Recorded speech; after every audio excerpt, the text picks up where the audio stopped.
j'aimerais mettre mon cœur puis le restant de la réunion entre les mains de notre Seigneur.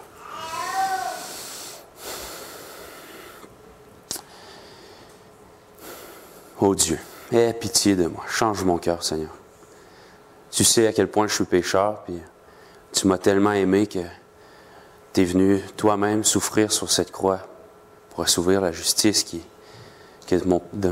demandait mon péché, Seigneur. Puis je veux te remercier de ça. Je te remercierai jamais assez. Merci du changement que tu as opéré dans ma vie récemment. Puis merci pour cette parole que tu m'as révélée cette semaine qui fait mal à entendre, Seigneur, mais qui me pousse à changer. Puis merci parce que la croix seule me suffit, Seigneur. Aide-moi à être capable de dire ça chaque jour, puis de regarder toutes les possessions, puis que j'ai toutes les choses, le travail, la carrière, peu importe, comme mort, mais vraiment que la croix seule me suffit. Amen. Donc, le mois passé, je vous avais partagé j'avais donné un court mot de témoignage, vous expliquais un peu c'est quoi un désert spirituel ou une sécheresse, comme je l'appelle. J'ai pas trouvé de terme exactement pour ça. Je vous avouerai que j'ai pas cherché non plus. Là. Le désert spirituel, ça me convenait un peu pour répondre à la situation. Puis j'avais sorti quelques signes qui peuvent démontrer que dans nos vies, on est dans un désert spirituel. Par exemple, la prière.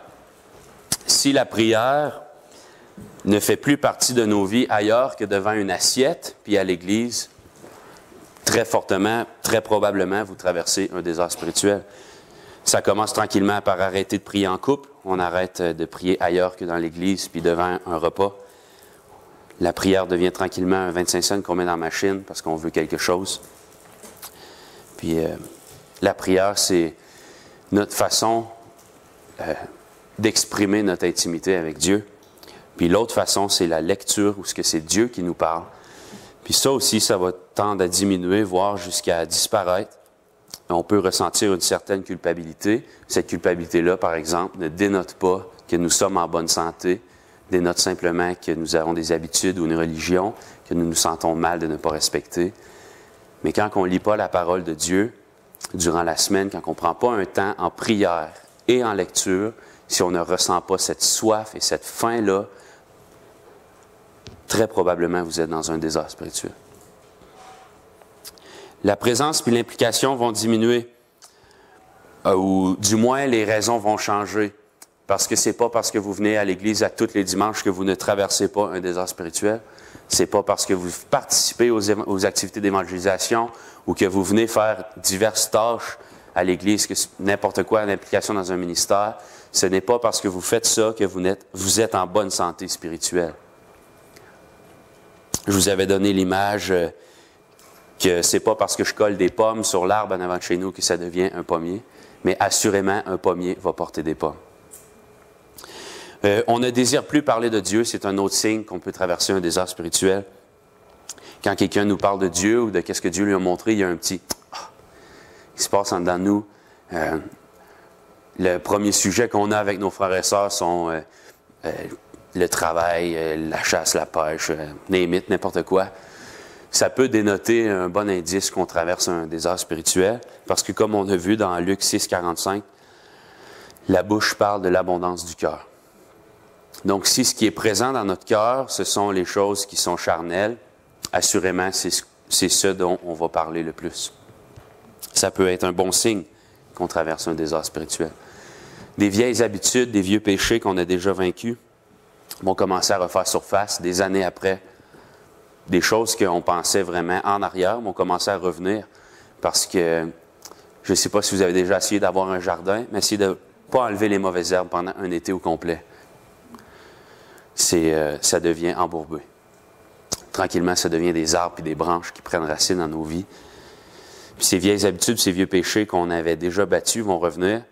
Puis ça devrait être un alarme, une cloche là, qui n'arrête pas de sonner pour vous dire, écoutez, là, si ça arrive, c'est parce qu'il se passe quelque chose. Ça peut être un signe que vous traversez un désert spirituel ou que vous êtes en mauvaise santé. Quelques causes. Premièrement, ce n'est pas toujours de notre fait. Comme la maladie. La maladie, on sait qu'elle résulte du péché, parce que sans le péché, le corps serait parfait. Mais ce n'est pas parce que vous avez une maladie dans vos vies que c'est parce que vous avez un péché en particulier dans vos vies. Même chose pour le désert. C'est c'est très peu probable, mais il ne faut pas aussi penser que c'est parce que vous n'êtes pas bon que vous traversez un désert, parce que, je vous l'annonce tout de suite, on n'est tous pas bons. Le péché. Un péché qu'on ne veut pas délaisser, qu'on tient dans nos vies, qu'on ne veut vraiment pas laisser aller, assurément va causer une détresse spirituelle, un désert. C'est officiel. Parce qu'on ne peut pas rechercher Dieu et le péché en même temps. Un idole, dans la même ligne de pensée. On peut voir que le travail, la famille, le ministère, notre confort personnel peuvent devenir un idole. Ces choses-là sont difficiles à voir parce que c'est le travail, la famille, le ministère, le confort, c'est des choses qui nous sont données de Dieu, qui sont agréables pour nous, mais peuvent devenir un idole. C'est sûr que si vous avez des idoles dans vos vies, on en a toutes, là, mais si on ne cherche pas à se débarrasser de nos idoles, c'est normal qu'on traverse un désert spirituel. Les peurs, les inquiétudes aussi. Les inquiétudes du jour le jour. Par exemple, la nourriture, les rénaux, les plates-bandes, le beau chauffage, name it, tout ça. Là. Si ça prend trop de place dans notre tête, puis qu'il n'y a plus de place pour que le Saint-Esprit puisse agir, c'est normal qu'on traverse un désert spirituel. Si on n'a pas de discipline, comme David avec Bathsheba, David n'était pas en train de faire ce qu'il devait faire. Il prenait du temps off, relax, puis il y avait du temps à méditer. Il a vu Bathsheba, il a médité sur Bathsheba, puis on sait comment l'histoire se termine. Donc, un manque de discipline peut assurément causer un désert spirituel à la longue. Aussi, on voit dans 1 Roi 19, l'histoire d'Élie avec les prophètes de Baal, vécu un gros événement, un gros pic, là, un gros high. Puis après ça, il est tombé en dépression parce qu'il a dérangé l'ennemi. Puis l'ennemi voulait le déranger à son retour, puis Élie s'est laissé avoir là-dedans. Fait que oui, après un pic, on peut ressentir une certaine sécheresse. Ça peut arriver aussi. Maintenant, ça, c'est ce que je vous ai parlé le mois passé. Et puis, j'avais terminé sur Jacques 4. Je vous inviterai à tourner, on va le lire ensemble. On va analyser ce texte ce matin.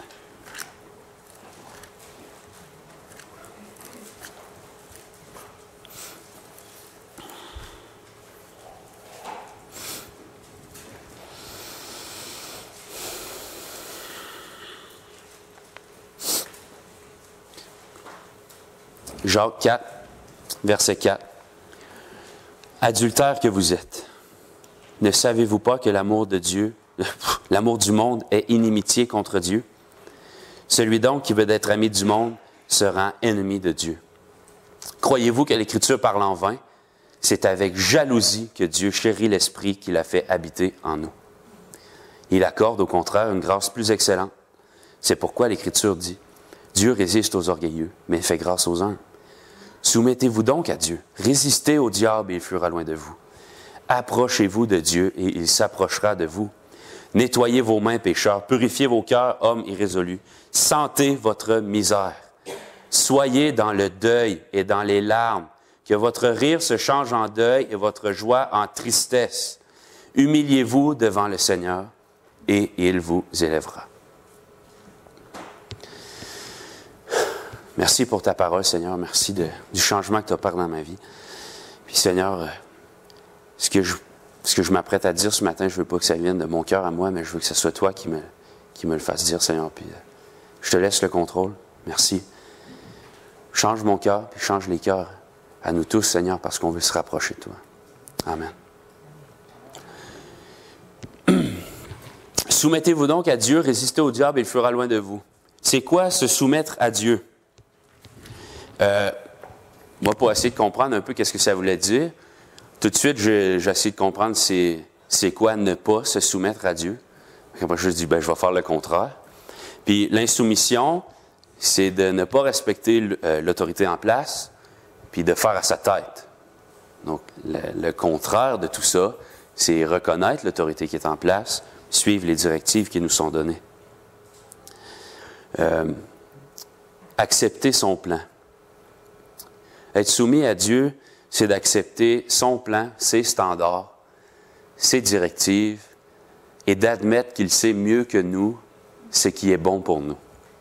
Si, par exemple, moi, je m'achète une chaloupe, puis que sur la plaque d'identification, c'est dit « la chaloupe va flotter Si ce qui est en dedans de la chaloupe est en bas de 1000 livres, puis que moi je décide de mettre 2000 livres, ben, c'est normal que la chaloupe coule. Okay? Mais c'est pareil dans nos vies. Si Dieu nous dit que c'est ça qu'on doit faire, puis qu'on ne le fait pas, c'est normal que ça aille mal. Il faut être prêt aussi à changer nos valeurs. Parce que si vous êtes comme moi, puis vous avez traversé un désert qui a duré 1 an et demi, 2 ans, plus longtemps, 10, 15, 20, 40 ans peut-être, on ne sait pas, 2 mois aussi, ça s'opère vite ces changements-là. Nos valeurs peuvent changer et être influencées par le monde. On voit dans Colossiens 2 que on est mis en garde que personne ne fasse sa proie de nous par ses philosophies humaines, ses réflexions humaines. Puis ça peut venir sur des débats qui sont importants, comme sur l'avortement ou sur la sainteté. Nos standards, nos valeurs vont changer, nos réflexions vont changer parce qu'on n'est pas proche de Dieu, qu'on n'est pas soumis à ses instructions. Dieu sait mieux que nous qu'est-ce qu'on doit faire pour être en bonne santé. Il nous a créés pour quelque chose. Donc, si on n'admet pas que c'est quelque chose-là pour lequel on a été créé, c'est Dieu qui nous dit c'est quoi, bien, c'est normal qu'on fasse autre chose. Les si pas si graves, les c'est pas si grave. Dieu nous appelle à la sainteté. Puis, on a de la misère à se soumettre à son appel parce qu'on a de la misère à laisser aller notre liberté. C'est pas si grave. Une couple d'exemples. Si, par exemple, le cœur de l'homme étant le cœur de l'homme, si quelqu'un a de la difficulté avec la pornographie, puis qu'il décide de mettre un frein à tout ça, mais qu'il va voir un film de super-héros ou bien qu'il écoute une série, peu importe, puis que là-dedans, il y a des images qui lui rappellent tout ça, c'est normal qu'à un moment donné, ça aille mal. Si vous avez des problèmes avec l'alcool, le tabac, et puis que vous allez avec vos collègues de travail, après le travail, vous prendre un verre, tout ça, puis c'est normal que ça dérape. Si vous avez de la misère avec la drogue, si vous avez de la misère avec la médisance, là, drogue, médisance, là, mais si je veux dire, peu importe le comportement, si vous savez que vous allez avec ces gens-là, avec qui vous exerciez ce comportement-là avant, mais c'est normal que ça commence à déraper. C'est pas si grave, c'est grave. Il ne faut pas tendre à diminuer tout ça. Tu sais, par exemple, moi, j'écouterai jamais Game of Thrones. Puis les chrétiens qui écoutent Game of Thrones s'exposent inutilement à de la nudité. Puis là, ceux qui me disent « Oh, ben, je skip la scène, ça me fait rien, bla, bla, bla, bla, bla, bla. » Ça marche pas comme ça. Si quelqu'un me dit « Ouais, moi, ça arrive une fois de temps en temps là, que je dérape, là, puis je bois un peu trop. Mais tu sais, quand je vais au bar avec mes collègues de travail, j'essaie de me tenir. Ça marche pas, là. C'est pas comme ça que ça fonctionne. » Je vais vous retourner un petit peu le raisonnement.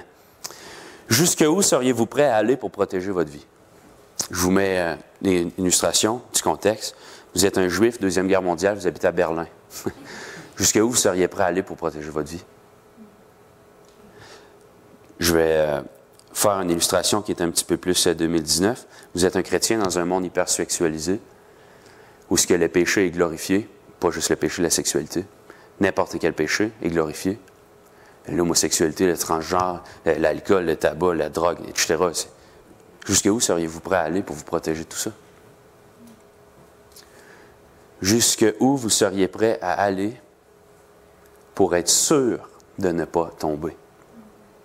Se soumettre à Dieu, c'est d'accepter que ces choses-là nous détruisent, même si ça brime notre petite liberté de Nord-Américain en 2019. Matthieu 6, 22. Je vous invite à tourner.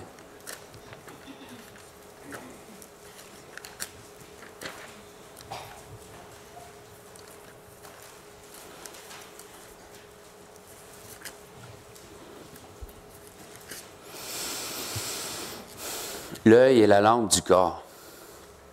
Si ton œil est en bon état, tout ton corps sera éclairé. Mais si ton œil est en mauvais état, tout ton corps sera dans les ténèbres. Si donc la lumière qui est en toi est ténèbre, combien seront grandes ces ténèbres? Notre espérance n'est pas céleste. N'est pas terrestre. Et là, on va couper ça au montage. Notre espérance est céleste. On est la lumière du monde, on est le sel de la terre. Si on perd notre saveur en tant que sel, à quoi ça sert du sel? À quoi ça sert une lumière si elle est cachée en dessous du pupitre, là? À quoi on sert comme croyant si on se laisse ternir par le péché? Si on se laisse surexposer à ce péché? Mais si ton œil est en mauvais état, tout ton corps sera dans les ténèbres. Si donc la lumière qui est en toi est ténèbre, combien seront grandes ces ténèbres? La prochaine étape, c'est approchez-vous de Dieu. Dans Jacques. S'approcher de Dieu. C'est quoi s'approcher de Dieu? C'est sûr que ce n'est pas de dimension physique, parce que Dieu est intangible. Et je me suis posé la question encore, c'est quoi ne pas s'approcher de Dieu? Je viens juste de passer 5 minutes à vous parler de ça. S'approcher de Dieu, c'est prendre le temps. Il dit, approchez-vous de Dieu et il s'approchera de vous. Prendre le temps. Aujourd'hui, là, je ne sais pas si vous êtes comme moi, là, mais avec le travail, la famille, les occupations, là, prendre du temps, là, ça vaut cher du temps. Ça vaut vraiment cher du temps. Puis, souvent, on va penser, OK, j'ai 10 minutes dans ma journée, je vais m'asseoir, je vais lire ma Bible. Parfait. Probablement la meilleure utilisation de ces 10 minutes-là que tu pourrais faire de ta vie. Par contre, si c'est le seul temps que tu prends à lire ta Bible, il manque un petit quelque chose. C'est normal que ça sonne occupé un petit peu à l'autre bout, qu'on a l'impression que ça ne fonctionne pas. Psaume 46, verset 2. Dieu est pour nous un refuge et un appui, un secours qui ne manque jamais dans la détresse. C'est pourquoi nous sommes sans crainte quand la terre est bouleversée et que les montagnes chancellent au cœur des mers, quand les flots de la mer mugissent, écument, se soulèvent jusqu'à faire trembler les montagnes. Verset 8.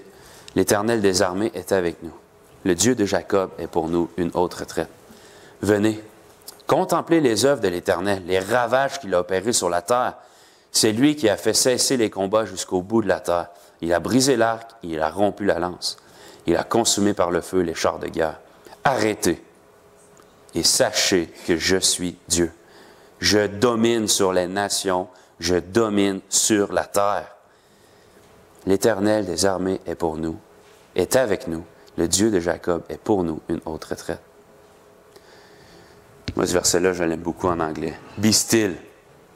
Be still. Arrête, statue, stop, bouge plus, arrête. Sachez que je suis Dieu. Tout de suite après, je domine sur les nations, je domine sur la terre. C'est ben trop facile de jamais arrêter aujourd'hui. On a tout le temps quelque chose à faire. Si quelqu'un me dit, j'ai rien à faire, puis j'ai le temps de passer toute ma journée avec Dieu, écoute, je suis jaloux. OK? Vraiment. Par contre, comme on voit dans Josué 1:8, où ce que l'Éternel dit à Josué, que ce livre de la loi ne s'éloigne point de ta bouche, médite-le jour et nuit. Arrêtez et sachez que je suis Dieu. C'est ça, s'approcher de Dieu. C'est s'arrêter, couper la musique, couper les sons, aller s'enfermer dans un garde-robe s'il faut, prendre le temps de prier, prendre le temps de lire, de méditer sa parole. Je ne sais pas si vous autres, ça marche comme ça, là, je m'adresse aux gens en couple, mais si, quand je passe du temps avec ma femme, je regarde ma montre puis je dis, là, on a 30 minutes, c'est là qu'on parle puis qu'on fait nos affaires. Après ça, on continue. Une chance que j'ai un divan qui est confortable, tu sais. Mais c'est pas comme ça que ça fonctionne. Pourtant, on fait la même chose avec Dieu. Pourtant, combien plus grande devrait être notre relation, notre aspiration avec Dieu? On est là, puis on dit donne du temps. On dit, Dieu, tu as 30 minutes pour me parler. Go. Et là là! Arrêtez, sachez que je suis Dieu, je domine sur les nations, je domine sur la terre. T'as 30 minutes, vas-y, go. Voyons, c'est normal que ça ne fonctionne pas si c'est ça qu'on fait. Arrêtez, prenez du temps. Écoute, c'est pas grave, vous mangerez des toasts. C'est pas grave que le souper n'est pas fait. Je ferai de l'over, c'est pas grave. Je vais travailler un petit peu plus, c'est pas grave. Si votre priorité est vraiment le Seigneur, vous allez trouver du temps pour lui. Si votre priorité est terrestre, vous n'allez pas lire la parole, vous allez commencer à traverser un désert qui peut sembler interminable.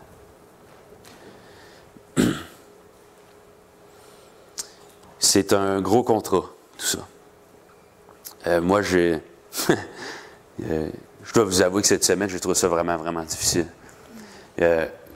Je travaille du lundi au jeudi, je pars de chez nous à 4h30, j'arrive à 6h30, 7h. Puis là, après ça, j'avais une pratique de musique au centre chrétien, fait que je partais de chez nous, je mangeais, je décollais, j'allais chez nous, je suis revenu à 11h. Après ça, le lendemain, je me lève à 4h30 pour aller travailler. 2 jours d'affilée. Après ça, le mercredi, je suis arrivé chez nous, j'ai dormi. Mais je peux vous dire une chose, j'avais soif. Le jeudi, là, quand j'ai eu du temps, là, j'avais soif, ça fait du bien. Je me sentais vraiment, mais vraiment pas bien. Puis ça m'a rassuré de savoir ça parce que je savais que même si vraiment, là, j'avais pas le temps, là, je savais que je méditais quand même dans la journée, mais je n'ai pas pris de temps pour m'arrêter, c'est ça que je veux dire. Cette soif-là m'a rassuré parce que je savais que j'aspirais après mon Dieu, je soupirais après mon Dieu. Puis vraiment, je ne veux pas revivre ça une semaine comme ça, là, vraiment pas. Là. Puis je vais m'arranger pour que ça n'arrive plus. Moi, ça me prend mon temps avec Dieu. Sinon, comment voulez-vous avoir la victoire sur vos péchés si vous ne prenez pas de temps avec Dieu? Comment voulez-vous avoir la victoire sur votre corps charnel qui vous pousse vers le péché si vous ne prenez pas de temps avec Dieu? Arrêtez, là, stop! Coupe la musique, coupe la TV, coupe la... Ça l'implique gros parce que faut que ma femme s'occupe des 2 enfants, puis tout, mais je dis, si je ne fais pas ça, je suis là pourquoi? Bethel a chanté « La croix seule me suffit, tout ce que j'ai, je le regarde comme perte. » Arrêtez, sachez que je suis Dieu, c'est ça, s'approcher de Dieu. C'est un gros contrat, mais en même temps, je vous inviterai à tourner dans Ecclésiaste 2.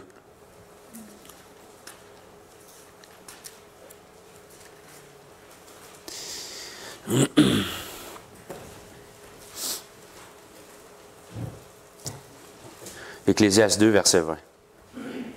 Et j'en suis venu à livrer mon cœur au désespoir à cause de tout le travail que j'ai fait sous le soleil.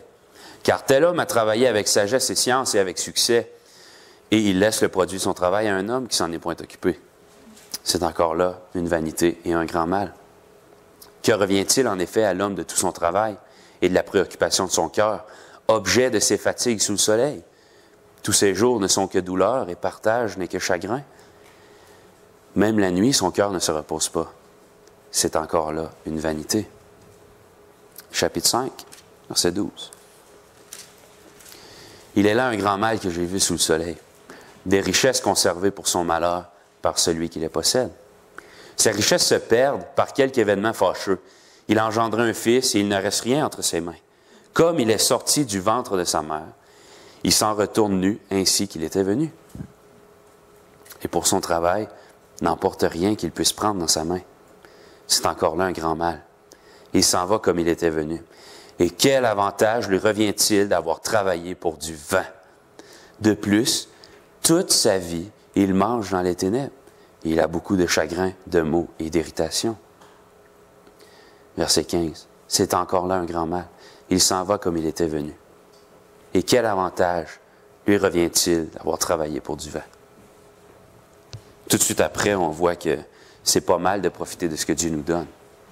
Par contre, quel avantage que vous allez avoir quand la trompette va sonner de tout ce trouble et cette misère-là que vous vous êtes donnée pour des choses que vous ne pourrez pas emporter avec vous. Il y a des athlètes olympiques qui se privent. Là. Écoute, la liste de privation est plus grande que la liste de liberté. Puis c'est un mode de vie, vraiment, tout ça pour un morceau d'or, une reconnaissance quand ils vont mourir, même avant, 5 ans après leur retraite, on va les avoir oubliés. Moi, je trouve ça drôle parce qu'ils font tout ça pour un morceau de pavé. Parce qu'on sait qu'au ciel, on va marcher sur de l'or, les routes vont être pavées d'or.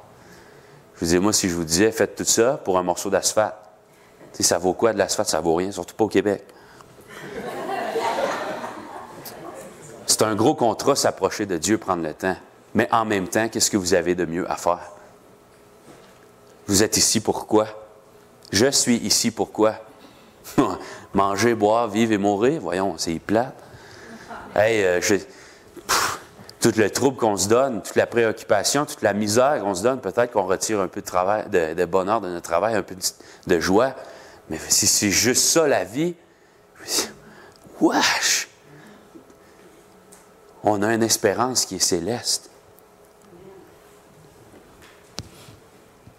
Nettoyez vos mains, pécheurs. Changez vos cœurs, hommes irrésolus. 1 Pierre 1, verset 13. Je vous invite à tourner.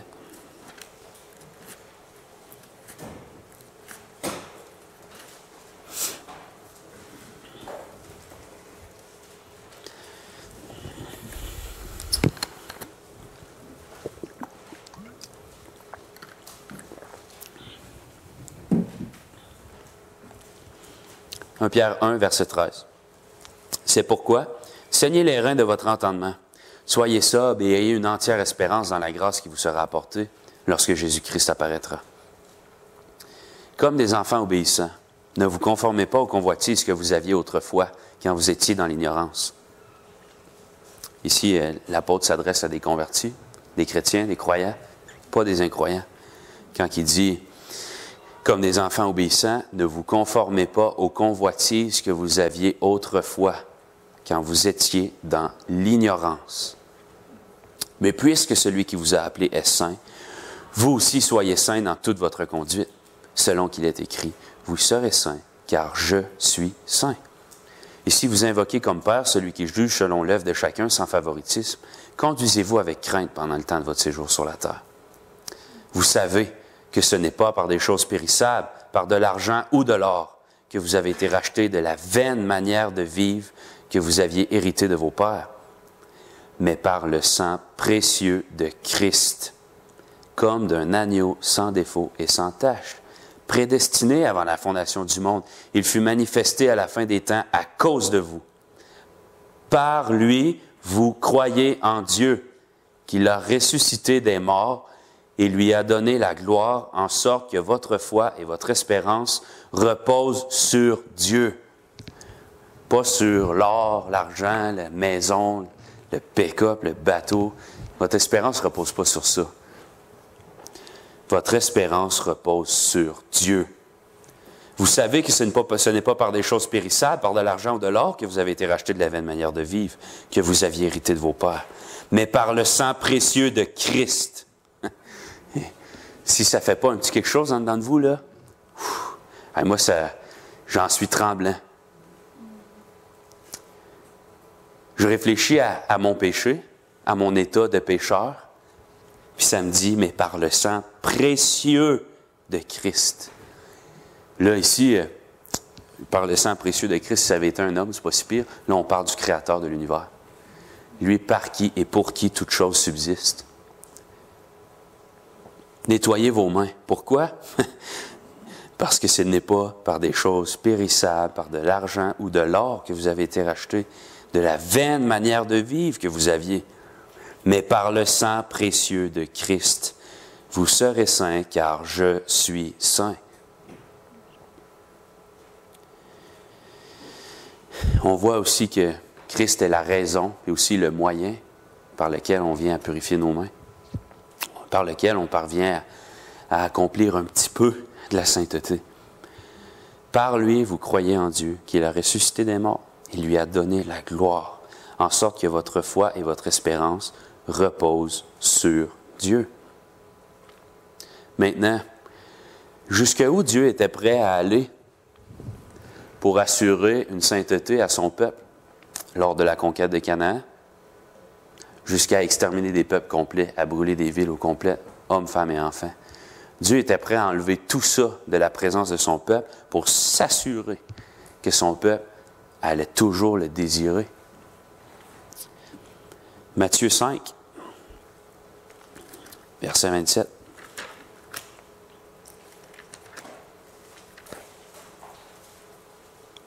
Ça va mal tourner des pages de Bible avec des mains moites. Matthieu 5, verset 27. Vous avez appris qu'il a été dit, tu ne commettras point d'adultère. Mais moi, je vous dis que quiconque regarde une femme pour la convoiter a déjà commis un adultère avec elle dans son cœur. Si ton œil droit est pour toi une occasion de chute, arrache-le, jette-le loin de toi, car il est avantageux pour toi qu'un seul de tes membres périsse et que ton corps entier ne soit pas jeté dans la géhenne. Et si ta main droite est pour toi une occasion de chute, coupe-la et jette-la loin de toi, car il est avantageux pour toi qu'un seul de tes membres périsse et que ton corps entier n'aille pas dans la géhenne.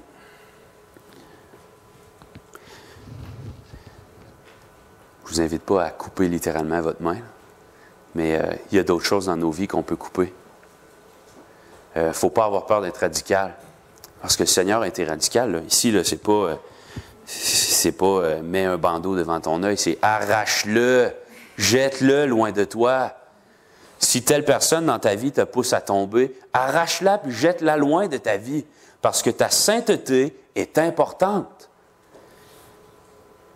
Si ton cellulaire est pour toi une occasion de chute, jette-le loin de toi, parce qu'il vaut mieux pour toi de téléphoner avec un téléphone à ligne fixe puis de ne pas pouvoir texter que de voir ta spiritualité entière traîner dans la boue. Si la télévision est pour toi une occasion de chute, si les séries, les films, name it, n'importe quoi, jetez-le loin de vous, car il est mieux, je vais le lire car il est avantageux pour toi qu'un seul de tes membres périsse et que ton corps entier n'aille pas dans la géhenne. Car il est avantageux pour nous de perdre un petit confort, un petit luxe, que de voir notre spiritualité traîner dans la boue. Nettoyer vos mains, c'est ça. C'est de ne pas avoir peur de prendre des actions radicales dans nos vies, enlever des choses qui nous tirent vers le bas. Moi, j'ai acheté un plat d'orange la semaine passée pour faire une recette, puis je l'ai laissé là, puis j'ai commencé à travailler. Puis quand j'ai checké ça, là, jeudi, là, après mon chiffre, j'ai fait « Wesh! » Il y en a une coupe de moisis là-dedans. Là. Puis les oranges qui étaient moisies, bien, c'est pas le choix, il faut que je les enlève. Parce que je ne sais pas si vous autres, vous avez déjà vécu ça, là, mais ça en prend juste une et quelques jours, puis ils sont toutes moisies. Puis là, j'ai enlevé ceux qui étaient moisis, ça fait quoi, 5-6 jours, puis les autres sont encore belles. C'est pareil dans nos vies. On croit qu'on est capable de compartimentaliser, mais on n'est pas capable. On s'illusionne de dire « je suis capable de tolérer ça parce que, tu sais, je suis conscient. » Non, non! Arrêtez de vous mentir. On n'est pas capable. Puis là, je dis ça, mais c'est pas facile, là. C'est vraiment pas facile. Mais en même temps, jusqu'à où vous seriez prêt à aller si c'était votre vie physique qui est en jeu?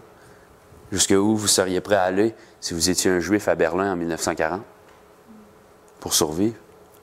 Jusqu'à où vous êtes prêt à aller en tant que chrétien dans un monde où le péché est mis d'avant et glorifié? Avec tout le monde est... Jusqu'à où vous êtes prêt à aller pour vous assurer d'une bonne santé spirituelle, d'une bonne vie spirituelle? J'aimerais vous partager mon histoire préférée de l'Ancien Testament, qui est Éhude. Moi, je tripe sur cette histoire-là, là, parce que c'est tellement comme le jeu vidéo Assassin's Creed. Là. Mais Éhude, en plus, Éhude, là, moi, ça m'impressionne parce que la leçon qui ressort de tout ça, c'est... Éhude, dans le fond, c'est un juge. Le peuple d'Israël est asservi par les Moabites, si je ne m'abuse, pendant quelque chose comme 18 ans. Puis Éhude est sollicité par Dieu pour libérer le peuple d'Israël de l'asservissement des Moabites. Donc, lui, il n'a pas passé par 4 chemins. Là. Il s'est fait une épée parce qu'il était gaucher. Une petite épée qui rentrait sur la largeur de sa cuisse. Il l'a caché là. Il est allé donner un cadeau au roi. Puis après ça, il a dit « Roi, j'ai un secret à te dire. » Fait que là, quand tout le monde est sorti, il a pris son épée puis l'a tué. That's it. Il s'est libéré de l'asservissement de même. Puis il n'y avait aucune garantie, lui, là, qu'il allait être capable de sortir de ça. Là.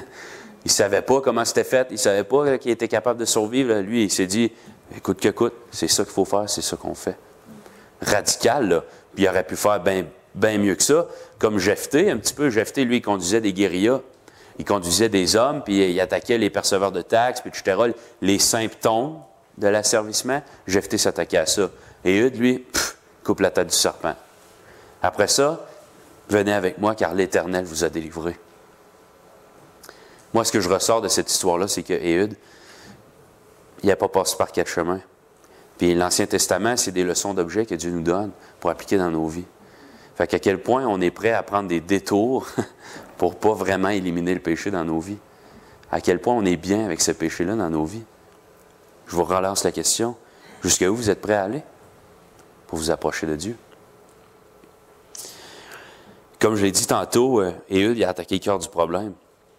Si la pornographie, tu as un problème avec la pornographie, il ne va pas écouter des films 2019. Là. Je dis, écoute, il ne va pas écouter Game of Thrones. C'est sûr que ça te ramène à ça. Si tu as de la misère avec l'alcool, le tabac, arrête de te tenir avec les gens qui te poussent à ça. Si tu as de la misère avec la médisance, arrête de te tenir avec le frère ou la sœur avec qui tu sais que tu vas toujours médire. Si tu as de la misère avec, arrête de. C'est mieux pour nous d'arracher, de jeter loin de notre vie des choses qui ne sont pas nécessairement mal pour nous assurer d'une bonne spiritualité. Et Ehud, lui, il était prêt à risquer sa vie pour assurer la délivrance à son peuple. Puis il l'a fait radicalement. Jésus est assez radical aussi, quand il dit « Si ton œil droit est pour toi une occasion de chute, arrache-le et jette-le loin de toi. » Moi, je considère ça assez radical. N'ayez pas peur d'être radical dans vos vies avec ce qui vous pousse à pécher. Parce que c'est quand on devient attaché à ce petit péché-là, qu'on dit « Ah, mais tu sais, je pourrais essayer de... je pourrais... » Non, ça ne marche pas. Ça ne marche pas.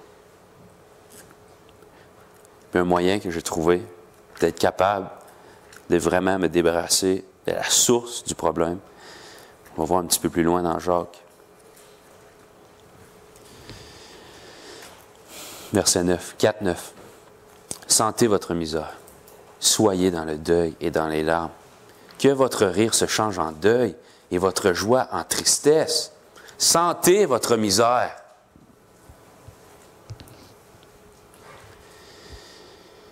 Rappelez-vous de ce que fait vraiment le péché dans vos vies. Rappelez-vous ce que ça fait à votre spiritualité, à quel point ça vous éloigne de Dieu. Puis de l'autre côté, rappelez-vous comment on est bien avec Dieu. Rappelez-vous de ces premiers instants de votre conversion où écoute, il n'y a pas personne qui peut t'arrêter, il y a un mur de briques, on s'en fout, on rentre dedans, tu sais. Rappelez-vous de tout ça, puis rappelez-vous de ce que le péché fait dans vos vies. Sentez-la, votre misère. Soyez dans le deuil, dans les larmes, que votre rire se change en deuil et votre joie en tristesse.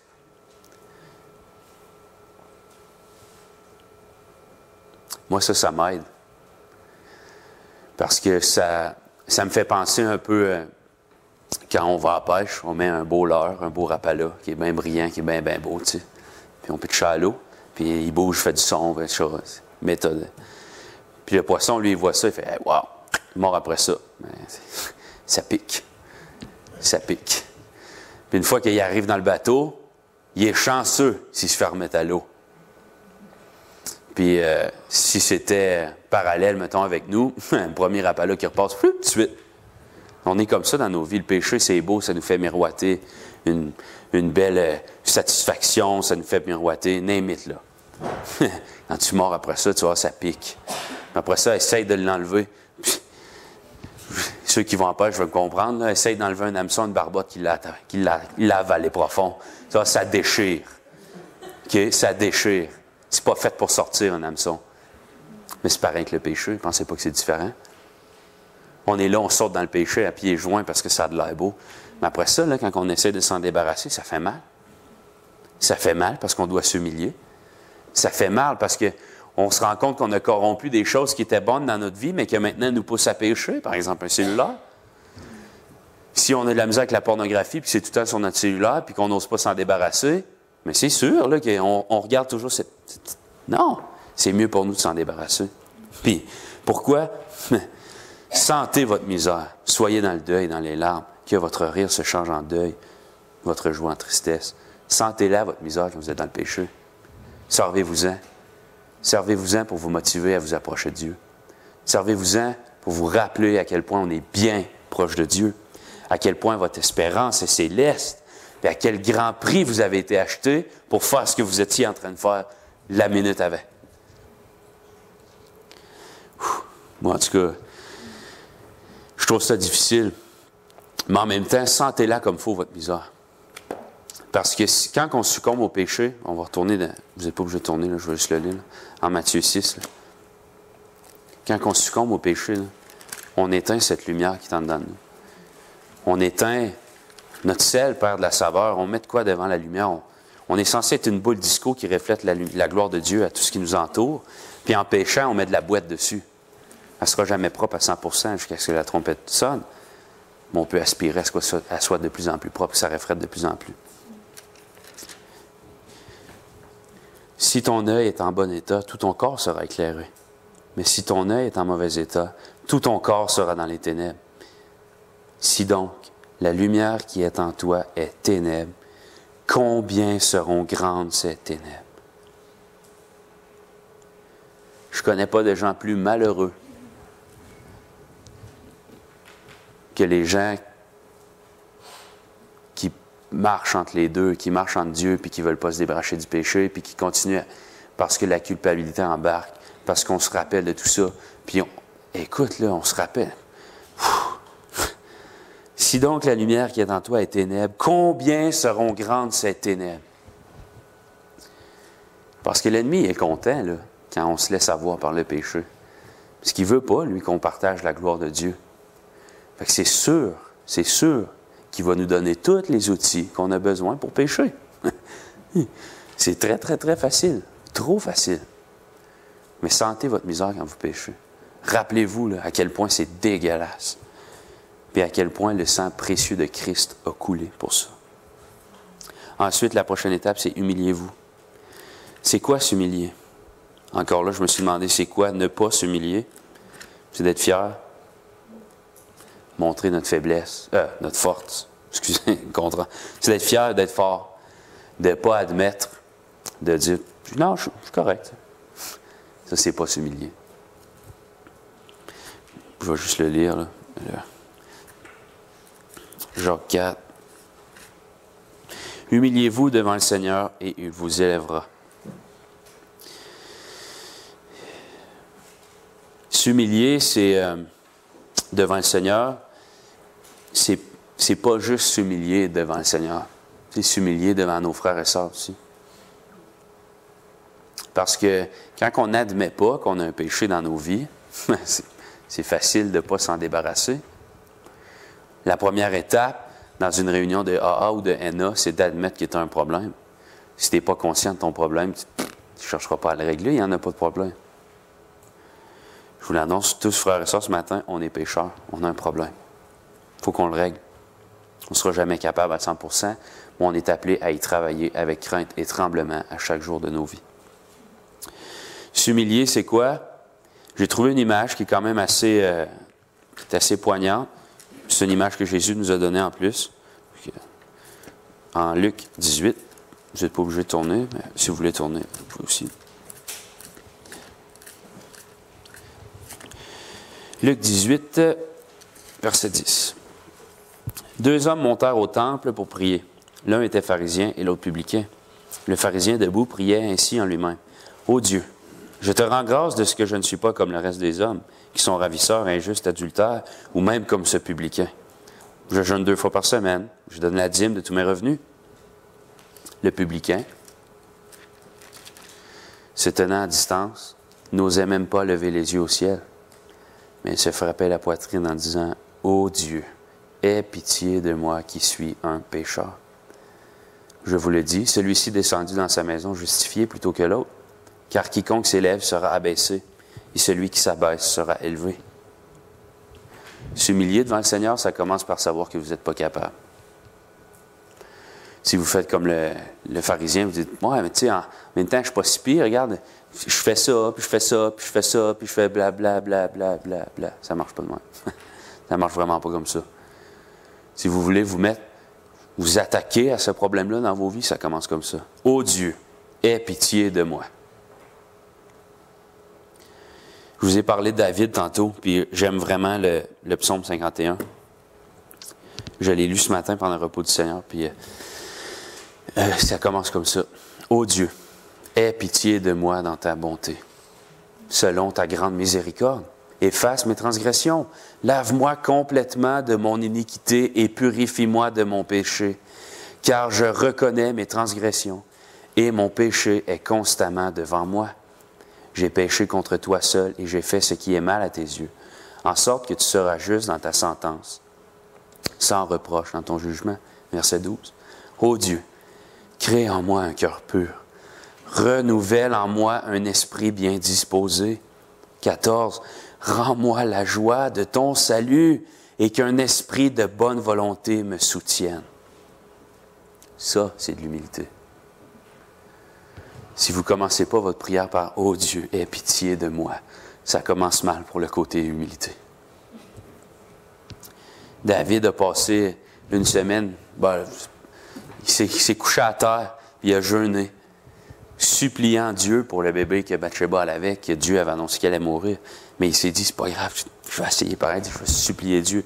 Jacob, en Genèse 32, luttait avec le Seigneur, puis il dit, je ne te laisserai pas aller tant que tu ne m'auras pas béni. La parabole du juge inique, où ce que Jésus enseigne que la veuve, elle demande puis elle supplie le juge à chaque jour, puis que le juge il fait justice parce qu'il est écœuré de l'entendre. Et combien plus que Dieu va nous rendre, va nous faire justice si c'est lui qui est un Père bien-aimant. À chaque fois que je me suis mis à genoux dans ma vie, j'ai dit, oh Dieu, aie pitié de moi, change mon cœur. Puis je l'ai supplié, Dieu l'a fait. Il y a des fois que j'ai dû supplier plus longtemps que d'autres. Il y a des fois où Dieu m'a montré des affaires, mais il répond toujours. Humiliez-vous devant le Seigneur et il vous élèvera. Si en regardant tout ça, vous êtes découragé, puis que vous dites que vous n'êtes pas capable, félicitations, la première étape est faite.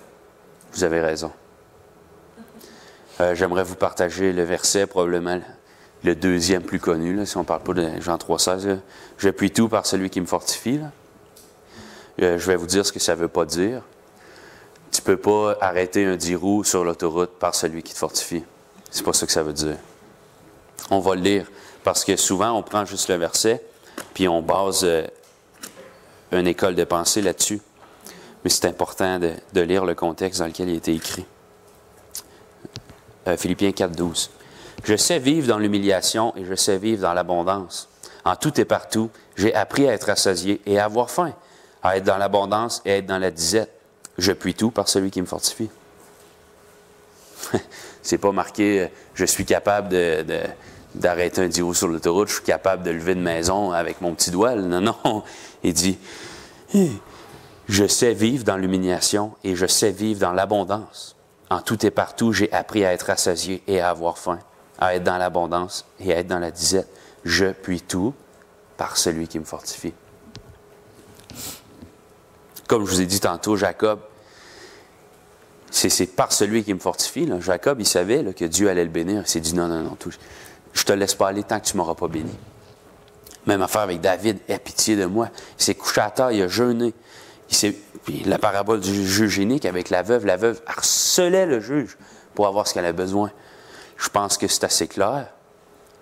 Prenez le temps, en silence, là. Prenez le temps, arrêtez, stop, là. La musique, stop. Suppliez Dieu, oh Dieu, aie pitié de moi, change mon cœur. Suppliez-le tant que ça ne sera pas arrivé. Je vous garantis, Dieu va répondre. Dieu est fidèle et juste. J'aimerais terminer dans 1 Pierre 1. On a chanté « La croix seule me suffit ». Moi, je suis tellement content que vous ayez chanté ce chant-là parce que je veux que la croix seule me suffit. Je veux regarder ma maison, mon auto, tout comme perte, parce que je veux que la croix seule me suffit. Comme on a lu dans Ecclésiaste, je ne suis pas ici pour une espérance de maison, de bois et de fer. On est ici pour une espérance qui est céleste. 1 Pierre 1, 18. Vous savez que ce n'est pas par des choses périssables, par de l'argent ou de l'or, que vous avez été rachetés de la vaine manière de vivre que vous aviez hérité de vos pères, mais par le sang précieux de Christ, comme d'un agneau sans défaut et sans tache, prédestiné avant la fondation du monde. Il fut manifesté à la fin des temps à cause de vous. Par lui, vous croyez en Dieu, qui l'a ressuscité des morts et qui lui a donné la gloire, en sorte que votre foi et votre espérance reposent sur Dieu. Ce n'est pas sur Dieu et votre maison, votre confort, etc. Non, c'est sur Dieu. Cette espérance-là nous est donnée par le sang précieux de Christ. À quel point c'est une bénédiction, parce qu'on n'est pas capable de s'approcher de Dieu si ce n'est pas de Christ. Quelle grâce incomparable on a, frères et sœurs, de connaître qu'on est ici sur la terre, pas seulement pour des choses qui vont disparaître, mais pour des choses qui sont éternelles. Jésus nous enseigne dans le Sermon sur la montagne de rechercher d'abord son royaume et sa justice, de ne pas s'amasser des trésors là où la teigne et la rouille, où les voleurs dérobent. On est là pour des choses qui sont éternelles. Puis si vous laissez ces choses charnelles-là devant votre cœur, que vous laissez ces ténèbres-là rentrer dans votre lumière intérieure, combien grandes vont être ces ténèbres? Combien malheureux vous allez être? David a prié, « Rends-moi la joie de ton salut. » Moi, je suis obligé de prier ça à chaque jour parce que je la perds, cette joie-là. Parce qu'à chaque instant de ma vie, je suis pécheur. Je ne suis pas capable d'aimer Dieu de tout mon cœur, de toute mon âme, de toute ma force, de toute ma volonté. Je suis pécheur. Mais j'ai l'espérance qu'un jour, la trompette va sonner. Je vais être rappelé à la maison. Je vais avoir un corps qui est glorifié. Je vais pouvoir passer l'éternité à glorifier Dieu de ce qu'il a fait. Je vais pouvoir passer l'éternité à apprendre à connaître ce Dieu-là qui a donné sa vie pour moi. Vous savez que ce n'est pas par des choses périssables, par de l'argent ou de l'or, que vous avez été rachetés de la vaine manière de vivre, que vous aviez hérité de vos pères, mais par le sang précieux de Christ, comme d'un agneau sans défaut et sans tache. Par lui, vous croyez en Dieu, qui l'a ressuscité des morts et qui lui a donné la gloire, en sorte que votre foi et votre espérance reposent sur Dieu. Je vous ai posé la question, jusqu'à où vous seriez prêt à aller pour avoir une vie spirituelle qui est en santé?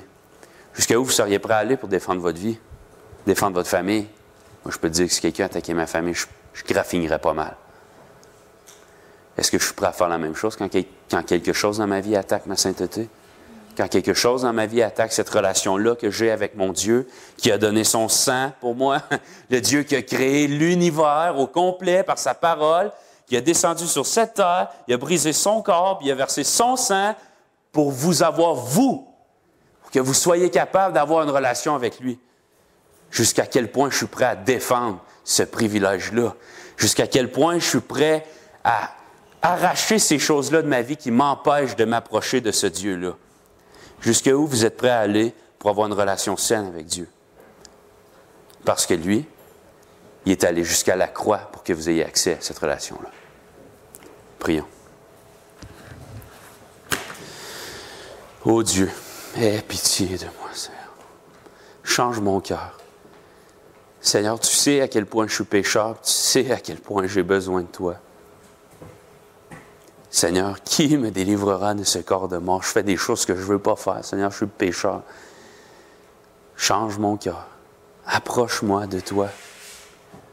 Seigneur, je te prie de changer nos cœurs. Approche-nous de toi en tant qu'Église, Seigneur.